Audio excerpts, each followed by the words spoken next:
السلام علیکم ورحمۃ اللہ وبرکاتہ۔ نحمدہ ونصلی علی رسولہ الکریم۔ اعوذ باللہ من الشیطان الرجیم۔ بسم اللہ الرحمن الرحیم۔ اقرأ باسم ربک الذی خلق، خلق الانسان من علق، اقرأ وربک الاکرم الذی علم بالقلم، علم الانسان ما لم يعلم۔ رب اشرح لی صدری ویسر لی امری واحلل عقدۃ من لسانی یفقہوا قولی۔ تمام قسم کی تعریف اور بڑائی رب العالمین کے لیے سزاوار ہے۔ بعدہ درود و سلام کا تحفہ اللہ کے حبیب محمد الرسول اللہ صلی اللہ علیہ وسلم پر نازل ہو۔ معزز سامعین سامعات، اس کے پہلے کچھ گفتگو شروع ہی تھی، بات یہاں تک پہنچی علم کی اہمیت پر کہ شیخ سے میں پوچھا تھا کہ آپ کی شادی ہوئی؟ کہا نہیں۔ پوچھا خواہش کیا ہے کہ آپ کا نکاح کون پڑھائے؟ انہوں نے کہا مولوی صاحب پڑھائے۔ اب میں آپ میں سے کسی، چلو عبد الرافی بھائی سے پوچھتا ہوں، اللہ نہ کرے اللہ آپ کو لمبی عمر دے، لیکن آپ کا انتقال ہو جائے تو آپ کی کیا خواہش ہے کہ آپ کی نماز جنازہ کون پڑھائے؟ بیٹا صاحب علم ہوگا جب تو نا۔ ہاں الحمدللہ۔ تو اس سے پتہ چلا کہ ایک انسان مسلمان کی زندگی میں ایک جو موت کا وقت ہوتا ہے یہ سب سے مشکل وقت رہتا ہے، وہاں کے بارے میں سوچتا ہے۔ اسی طریقے سے شادی کا وقت جو خوشی کا رہتا ہے، یعنی ان دونوں وقتوں میں کوئی بھی مسلمان ہو اس کی خواہش یہی رہتی ہے کہ صاحب علم اس کا نکاح بھی پڑھائے اور صاحب علم اس کا جنازے کی نماز بھی پڑھائے، دعائے مغفرت بھی کرے۔ اس سے ہم علم کی اہمیت کا اندازہ لگا سکتے ہیں۔ ہم نے سورہ علق کی آیتیں پڑھی شروع کی، جو نبی رحمت پر رب العالمین نے سب سے پہلے نازل فرمائی، پہلی وحی، اور پہلی وحی کا پہلا لفظ بڑا مختصر ہے لیکن جامع خیز ہے۔ رب العالمین کہہ رہا پڑھ تیرے رب کے نام سے جس نے تم کو جمے ہوئے خون سے پیدا کیا، اور پھر کہا پڑھ اس رب کے نام سے جو بڑا ہی زیادہ کریم ہے، اکرم کہا، جس نے قلم کے ذریعے سے انسان کو علم سکھایا، وہ سکھلایا جو نہیں جانتا تھا۔ ان آیتوں پر غور کریں تو تین چیزیں ہمارے سامنے آتی ہیں۔ ایک تو پڑھنے کا لفظ، پڑھو، سب سے پہلی وحی، پہلا حکم، پہلا لفظ۔ نہ رب العالمین نے نماز کا حکم دیا، نہ زکوٰۃ کا حکم دیا، اور نہ ہی روزے کا حکم دیا، نہ حج کا حکم دیا، نہ کسی چیز سے روکا، نہ کسی چیز کو کرنے کا حکم دیا، صرف کہا پڑھ۔ اور دوسری چیز جو ہے، یعنی پڑھنے اور پڑھانے، سیکھنے اور سکھانے کا حکم آ رہا ہے۔ اسلام نے تعلیم پر جتنا زور دیا، دنیا کا اور کوئی دین، کوئی مذہب اتنا زور نہیں دیا ہے۔ اور پھر کہا غور کرو تو پتہ یہ چلتا ہے رب کا اشارہ ہے، عمل کرو اس پر۔ اور تیسری چیز، اس تعلیم کو جو تم کو پڑھنے کا حکم دیا رب نے، جس پر عمل کرنے کا حکم دیا، اسی علم کو پھیلانے کا حکم ملا ہے، اور پھیلانے کا ذریعہ بھی بتا دیا گیا، قلم۔ قلم اللہ تبارک و تعالیٰ کے جانب سے ایک ایسی نعمت ہے کہ اللہ کی مخلوق جو زمین پر ہے صرف انسان کو یہ صلاحیت رب نے بخشی ہے کہ قلم کا استعمال کرے۔ اب انسان جو علم سیکھا ہے، جو اس کا ماضی گزرا ہے، جو اس کے تجربات ہیں، جو اس کے احساسات ہیں، ان چیزوں کو قلم بند کر لے تاکہ وہ کبھی بھولے تو پھر پڑھ لے، یا کہ اس کے بعد دوسرے انسانوں تک وہ لکھا ہوا پہنچے، یا کم سے کم اس کی اولاد جو ہے اس کے بعد اس کو پڑھ سکے، سیکھ سکے اور اس پر زندگی گزار سکے۔ یہ تین چیزوں کا حکم رب العالمین نے ان آیت کے اندر نشاندہی کی۔ اس سے ہم اندازہ لگا سکتے ہیں کہ رب العالمین کے نزدیک شریعت میں تعلیم کی کتنی اہمیت، کتنا مقام، کتنا اونچا مرتبہ ہے۔ سارے انسانوں میں رب کے نزدیک اگر کوئی، ساری مخلوق میں سب سے اشرف مخلوق انسان ہے۔ وَلَقَدْ كَرَّمْنَا بَنِي آدم، اس کے بعد انسانوں کے بعد انسانوں میں جو ہے ایمان والے ہیں۔ ایمان والوں میں رب العالمین نے جو فضیلت بخشی ہے وہ علم کی بخشی ہے۔ يَرْفَعِ اللَّهُ الَّذِينَ آمَنُوا مِنْكُمْ وَالَّذِينَ أُوتُوا الْعِلْمَ دَرَجَاتٍ، مومنین میں جو درجہ، جو مقام، جو مرتبہ رب نے بلند کیا ہے، علم کی وجہ سے، عمل کی وجہ سے بخشا۔ اب یہ علم جو ہم سیکھ لیں، جس پر عمل کر رہے ہیں، جس کو پہنچانا ہے، جو سب سے پہلے اس کے حقدار ہیں وہ ہمارے قریبی ہیں، رشتہ دار ہیں۔ رب العالمین نے فرمایا قُوا أَنفُسَكُمْ وَأَهْلِيكُمْ نَارًا، ایمان والوں اپنے آپ کو اور اپنے گھر والوں کو اس دوزخ سے، جہنم سے بچاؤ جس میں جلائی جانے والی چیز تم خود ہو اور باقی کا کام پتھروں سے لیا جائے گا۔ جب یہ آیت کریمہ رب نے نازل کی، صحابہ کرام نے پوچھا اے اللہ کے رسول صلی اللہ علیہ وسلم، ہم اپنے گھر والوں کو دوزخ سے کیسے بچائیں؟ آپ نے اشارہ کیا تعلیم و تربیت کے ذریعے۔ حافظ ابن کثیر رحمۃ اللہ علیہ اس آیت کی تفسیر میں لکھتے ہیں، علی رضی اللہ تعالیٰ نے کہا علموہم وادبوہم، علم سکھاؤ اور ادب سکھاؤ، یہ ذریعہ بنیں گے دوزخ سے بچنے کا۔ واضح طور پر دوستو، اب ہم دیکھتے ہیں کہ ہمارے اسلاف علم پر کتنا زور دیے، اپنی زندگیاں اس کے اوپر لگا دی۔ ابراہیم علیہ السلام ہیں، رب العالمین نے سورہ بقرہ میں ان کے کئی دعاؤں کا تذکرہ کرتے ہوئے بیان فرمایا، ربنا وجعلنا مسلمین لک ومن ذریتنا امة مسلمة لک وارنا مناسکنا وتب علینا انک انت التواب الرحیم۔ ابراہیم علیہ السلام دعا کر رہے ہیں، اسماعیل علیہ السلام دعا کر رہے ہیں، اے رب العالمین ربنا وجعلنا مسلمین لک، اے رب ہم کو فرما بردار بنا دے، ہماری اولاد میں سے ایک جماعت کو اپنا فرما بردار بنا دے۔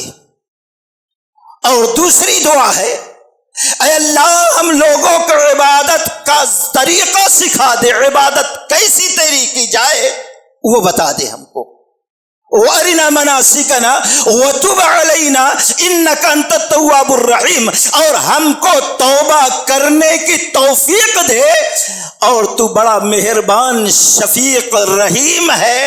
اے رب العالمین تو توبہ قبول کرنے والا ہے، اگر یہ دعائیں سن لے تو تیرے پاس کمی کیا ہے، قبول کر لے۔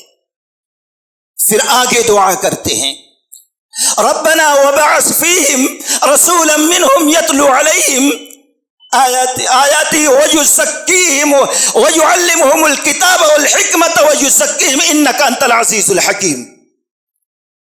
دعا مانگتے، اے رب العالمین ربنا وبعث فیہم رسولا منہم یتلو علیہم آیاتک ویعلمہم الکتاب والحکمت ویزکیہم، ان میں ایسا رسول بھیج جو تیری آیتوں کو تلاوت کرے، یتلو علیہم آیاتک ویعلمہم الکتاب والحکمہ، اور کتاب کو سکھائے، حکمت کو سکھائے اور تزکیہ کرے، ہماری اس دعا کو اے رب قبول کر، تو غالب ہے اور دانا ہے، حکمت والا ہے۔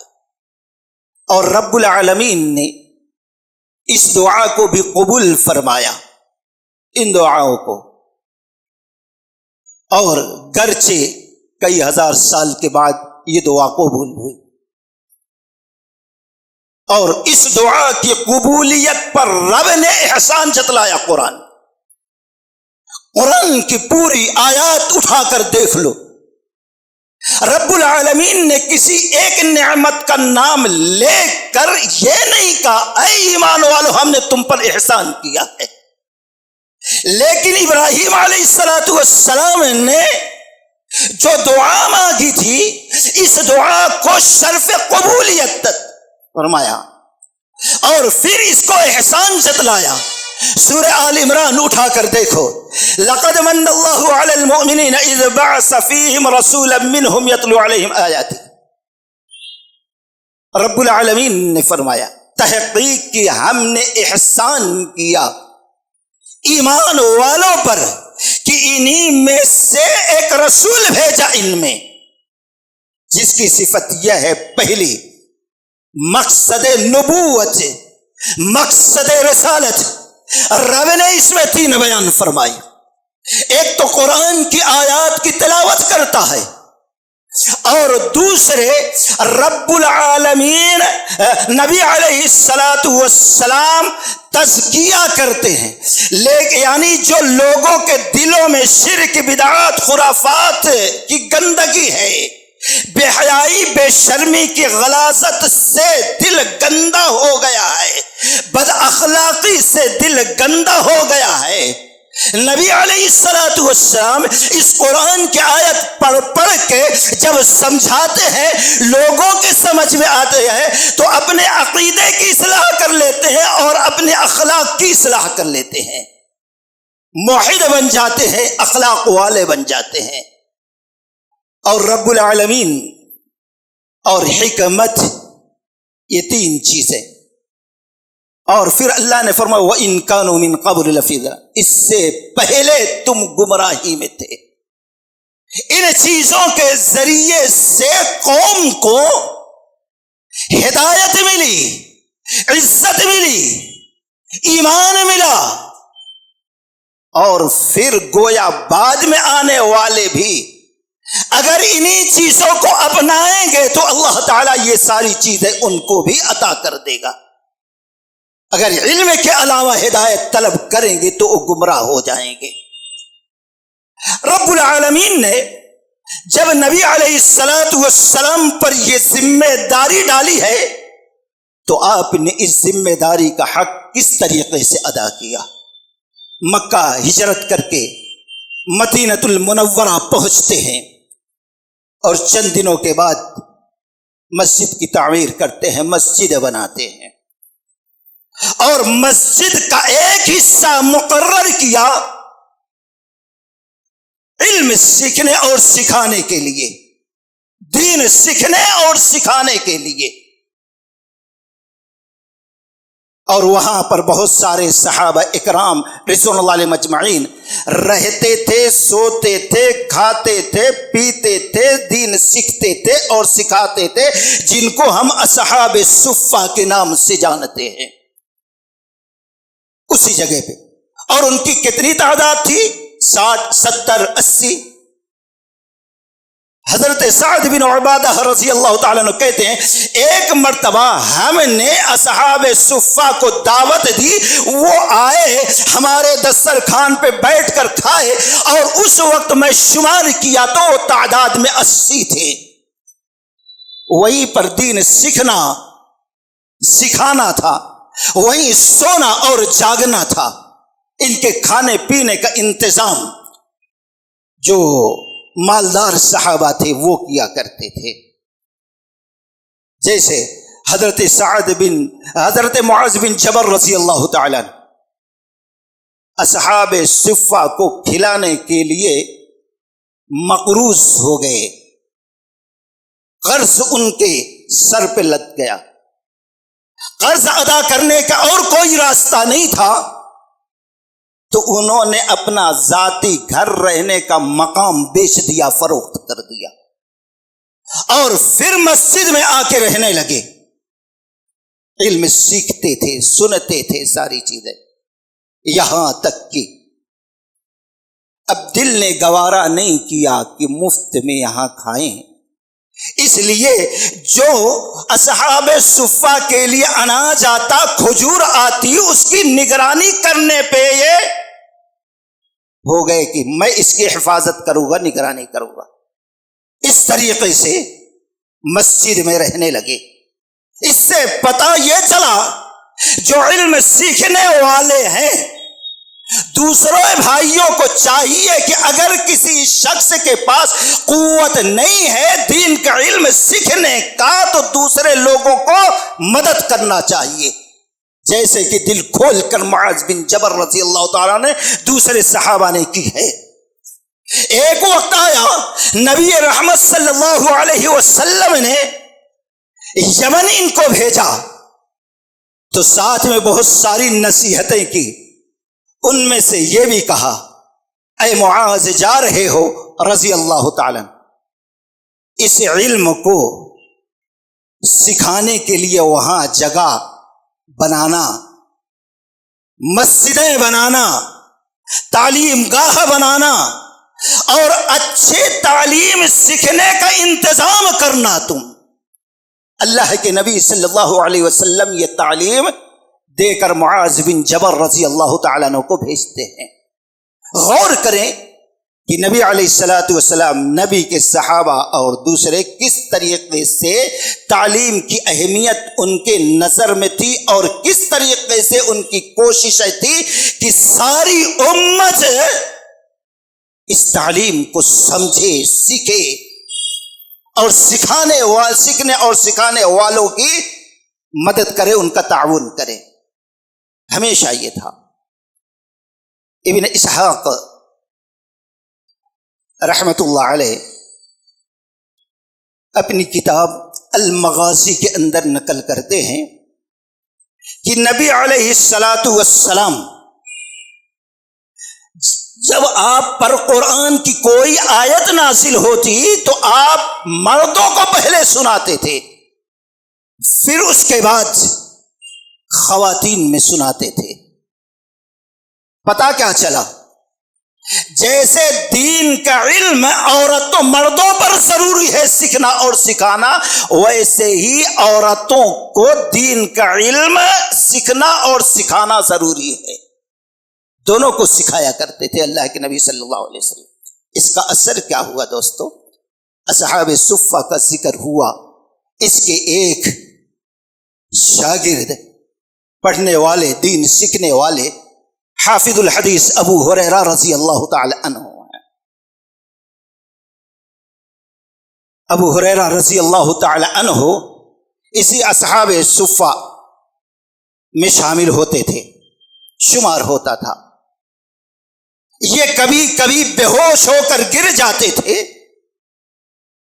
اور یہ کہتے ہیں اللہ کی قسم لوگ سمجھتے ہیں مجھے مرگی کی بیماری ہے، لیکن بیماری نہیں ہے، کیونکہ اس وقت مرگی کے بیماری کا علاج کیا تھا؟ اس کی گردن کو کھدلا جائے، قدموں سے کھدلتے تھے لوگ۔ جب لوگوں سے بتایا کہ مجھے یہ بیماری نہیں تھی تو کہا کیوں؟ کہا کئی دن کھانا نہیں ملتا تھا، نہیں کھاتا تھا، بھوکے رہ جاتا تھا، بے ہوش ہو کے گر جاتا تھا۔ کہا آخر کیوں؟ وجہ کیا ہے؟ کہا اس وجہ سے کہ لوگ تو چلے جاتے تھے بازاروں میں رزق کی تلاش میں نہیں جاتا تھا۔ لوگوں نے پوچھا کیوں آپ نہیں جاتے تھے؟ کہتے میں سوچا جاؤں لیکن نہیں گیا۔ کیوں؟ کہیں ایسا نہ ہو نبی رحمت کو یہ حدیث سنائیں اور میں بازار میں رزق کے تلاش میں ہوں اور نبی علیہ الصلاۃ والسلام کی وہ حدیث سے میں محروم رہ جاؤں، اسی لیے میں بھوک پیاس برداشت، بے ہوش ہونا برداشت، لیکن نبی سے جدا ہونا ہم نے گوارا نہ کیا۔ یہی ابو ہریرہ رضی اللہ تعالی عنہ ہے۔ دوستو آپ دیکھیں گے بخاری شریف، امام بخاری رحمۃ اللہ علیہ وحی کا باب سب سے پہلے بخاری شریف کے اندر والا، قرآن کے بعد سب سے افضل معتبر کتاب بخاری شریف ہے سب سے پہلے، اور حدیث انما الاعمال بالنیات کی لائی، اور راوی عمر بن خطاب رضی اللہ تعالی عنہ ہیں۔ وجہ کیوں؟ کیونکہ ایک تو لوگوں کو امام بخاری رحمۃ اللہ علیہ یہ سبق دینا چاہ رہے ہیں، جب ہم دین کی تعلیم سیکھیں تو نیت ایک دم خالص ہو، اللہ کے دین کو سیکھنا، عمل کرنا، لوگوں تک پہنچانا، جب یہ علم فائدے مند ہوگا۔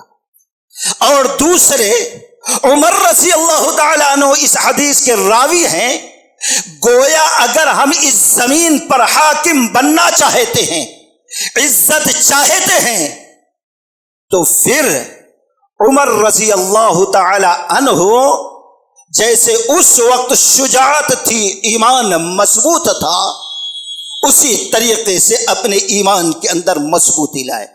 اسی لیے پہلے وحی کا تذکرہ کیا، پھر ایمان کا تذکرہ کیا، پھر باب باندھا علم کا۔ گویا دنیا کے تمام ایمان والوں پر امام بخاری رحمت اللہ علیہ یہ ثابت کرنا چاہتے ہیں کہ دین سیکھنا ضروری لازم فرض ہے، لیکن اس دین کے سیکھنے کا ذریعہ کیا ہوگا؟ علم ہوگا، اور علم کا ذریعہ کیا ہوگا؟ رب کی وحی ہوگی جو قرآن و حدیث کا مجموعہ ہے۔ یہ اصل علم ہے۔ اگر کوئی ڈاکٹر بن گیا، انجینئر بن گیا، فلاں بن گیا، فلاں بن گیا، دنیا بھر کی ساری ڈگری ہے، لیکن اگر اللہ کا حق نہیں معلوم، رسول اللہ صلی اللہ علیہ وسلم کا حق نہیں معلوم، ماں کا حق نہیں معلوم، باپ کا حق نہیں معلوم، اولاد کا حق معلوم نہیں، پڑوسیوں کا حق معلوم نہیں، تو وہ جاہل مانا جائے گا۔ ایک یہ دیا، اور پھر اس کے بعد نماز، بہت ساری چیزیں بیان کی، آخر میں کتاب التوحید کی بات ہے۔ اس میں بہت سے غلط عقیدے کے لوگوں کی تردید کی نبی علیہ الصلوۃ والسلام نے۔ امام بخاری رحمت اللہ علیہ نے اس باب کے اندر، اس کتاب کے اندر جہمیہ، قدریہ، رافضی، شیعوں کی تردید کی، خارجیوں کی تردید کی، اور سب سے آخری حدیث امام بخاری رحمت اللہ علیہ نے بخاری شریف میں جو نقل کی، اس کے راوی حافظ الحدیث ابو ہریرہ رضی اللہ تعالیٰ عنہ، اس کے ذریعے کیا سبق دینا چاہتے ہیں؟ یعنی دنیا بھر کے فتنے آئیں گے، رافضیوں کے فرقے بنیں گے، اب لوگوں کے فتنے سے، رافضیوں کے فتنے سے، شیعوں کے فتنے سے، فرقہ باز کے فتنوں سے بچنے کا ایک ہی طریقہ ہے، وہ ہے دین کا علم حاصل کرنا، جیسے کہ ابو ہریرہ رضی اللہ تعالیٰ عنہ نے حدیث قیامت تک آنے والے مسلمانوں کے لیے امام بخاری رحمت اللہ علیہ نے یہ درس دیا، یہ پیغام دیا۔ سب سے پہلے راوی کے طور پر عمر بن خطاب رضی اللہ تعالیٰ عنہ کو لائے، اور سب سے آخر میں حافظ الحدیث ابو ہریرہ رضی اللہ تعالیٰ عنہ کی روایت کردہ حدیث کو نقل کر کے یہ پیغام، یہ درس، یہ سبق دیا ہے۔ یہی ابو ہریرہ رضی اللہ تعالیٰ عنہ ہیں۔ یہ اپنی بیٹی کا نکاح کس سے کرتے ہیں؟ سعید بن مسیب رحمت اللہ علیہ سے، جو تابعین میں سردار ہیں۔ آپ دیکھیں گے یہ زیادہ ان حدیثوں کو نقل کیے جو ابو ہریرہ رضی اللہ تعالیٰ عنہ نے بیان فرمائی. کیوں نقل کی ہے؟ کیونکہ ان کی بیوی ابو ہریرہ رضی اللہ تعالیٰ عنہ کی بیٹی تھی. گویا بیٹی کو بھی ابو ہریرہ رضی اللہ تعالیٰ عنہ نے حدیثوں کا سبق دے دیا تھا، تعلیم دیتی تھی. اور اس بیٹی نے اپنے شوہر ابو ہریرہ رضی اللہ تعالیٰ عنہ کو، وہ سعید بن مسیب رحمۃ اللہ علیہ کو، وہ پوری حدیثیں بیان کر دی تھی. اور یہی سعید رحمۃ اللہ علیہ اپنی بیٹی کا نکاح کیا اپنے ایک شاگرد جو نیک صالح تھا عبداللہ، اس سے نکاح کیا. بیٹی کو بتایا نہیں، نکاح کر دیا. گھر میں پہنچے، بیٹی کو خبر نہیں ہے میرے باپ نے میرا نکاح کر دیا ہے. جب پہنچتے ہیں تو بیٹی قرآن پڑھ رہی ہے. پوچھا کیا کر رہی؟ کہا قرآن پڑھ رہی. کہا صرف پڑھ ہی رہی ہو کہ قرآن سمجھ میں بھی آتا ہے؟ کہا نہیں ابو جان، پڑھ تو رہی ہیں، ابھی پہنچی تھی ربنا آتنا فی الدنیا حسنہ وفی الآخرۃ حسنہ وقنا عذاب النار. یہ تو سمجھ میں آیا، اللہ دوزخ سے بچائے، جنت میں داخل کر دے، آخرت اچھا ہونا یہ ہے. لیکن ربنا آتنا فی الدنیا حسنہ، یہ دنیا کی اچھائی کیا ہے؟ سعید رحمت اللہ علیہ نے اپنی بیٹی سے کہا بیٹا، شریک حیات، شوہر نیک صالح دیندار علم والا مل جانا یہ ہے دنیا کا اچھا اور بہتر ہونا. ہم نے تمہارا نکاح ایک اپنے شاگرد عبداللہ جو نیک اور صالح ہے اس سے کر دیا ہے، قبول کر لو. رات میں آیا. خیر لمبا واقعہ ہے، مختصر یہ. شادی ہو گئی، بیوی آ گئی، 10-15 دن تھے. پھر اس کے بعد تیاری کیے کہ آج استاد محترم کے کلاس میں جائیں گے، سنیں گے. جب تیاری کی، بیوی نے پوچھا کہاں جا رہے؟ کہا اپنے استاد محترم، آپ کے والد محترم کے پاس. کئی دن ہو گیا، 1 ہفتہ گزر گیا، وہاں گئے ہوئے. سبق کا نقصان ہو رہا ہے. قرآن و حدیث نہ جانے کتنی قرآن حدیث آپ یہ بیان کیے ہوں گے، میں محروم رہے گا. بیوی نے کہا بیٹھیے، جو علم تم میرے ابو جان سعید سے لے رہے ہو، اگر تم کو وہی علم اپنے گھر میں آپ کی بیوی سے، آپ کے استاد کے بیٹی کے ذریعے مل جائے تو کہا اس سے بہتر کوئی چیز ہو ہی نہیں سکتی. بیٹھ گئے گھر میں، بیوی کے سامنے علم سیکھنا شروع کر دیا. دوست کچھ دنوں کے بعد جب جاتے ہیں استاد محترم کے پاس تو کہا اتنا دن کے بعد آ رہے ہو، کیوں؟ کہا استاد محترم، جو علم آپ سے ہمیں حاصل ہوتا تھا وہ علم آپ کی بیٹی میری بیوی سے حاصل ہو رہا. اللہ اکبر. اقرأ بسم ربک الذی خلق. اسی طریقے سے آپ دیکھیں گے امام احمد بن حنبل رحمۃ اللہ علیہ جب فتنہ برپا ہوا خلق قرآن کا کہ جیسے اور مخلوق ہے قرآن بھی مخلوق، انہوں نے کہا رب کا کلام ہے، رب کی مخلوق قرآن نہیں. جیل میں ڈال دیا گیا. بہت سے شاگرد جو تھے وہ محروم ہو گئے. ایسے وقت میں حسنہ نامی جو ان کی نوکرانی تھی، خادمہ تھی، وہ جب یہ حدیث بیان کرتے تھے تو گھر میں کام کرتے ہوئے سنتی تھی. اور جو انہوں نے حدیث لکھ رکھا تھا، علم الانسان اقرأ وربک الاکرم الذی علم بالقلم علم الانسان ما لم یعلم، قلم کے ذریعے علم سکھایا.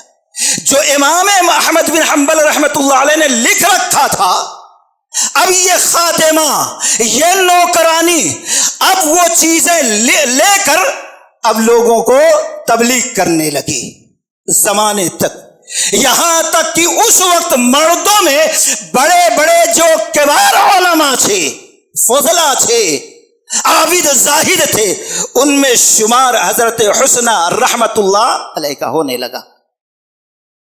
یہاں تک کہ علم دین سیکھنے والوں کی تعداد بڑھتی گئی، بڑھتی گئی، بڑھتی گئی. اس نے اپنے خاص گھر کو تعلیم گاہ بنا دیا اور بغداد کے شہر کے لوگ آتے تھے وہاں پر اور مفت میں یہ خاتون تعلیم دیتی تھی.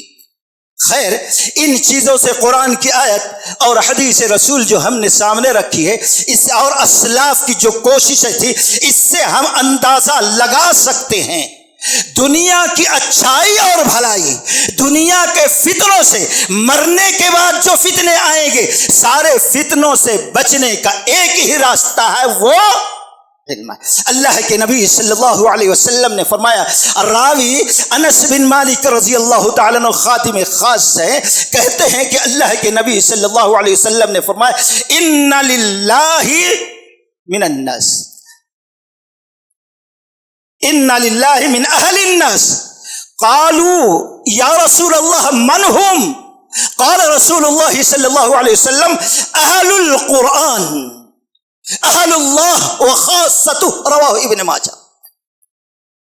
اللہ کے نبی صلی اللہ علیہ وسلم نے فرمایا، لوگوں میں اللہ والے، ان للہ من اہل الناس، لوگوں میں اللہ والے۔ صحابہ اکرام نے کہا، اے اللہ کے رسول صلی اللہ علیہ وسلم، وہ کون ہے اللہ والے؟ ذرا بتا دیجئے، ان کے اوصاف کیا ہیں، ان کے اعمال کیا ہیں، ان کے کردار کیا ہے، گفتار کیا ہے، طریقے کیا ہے؟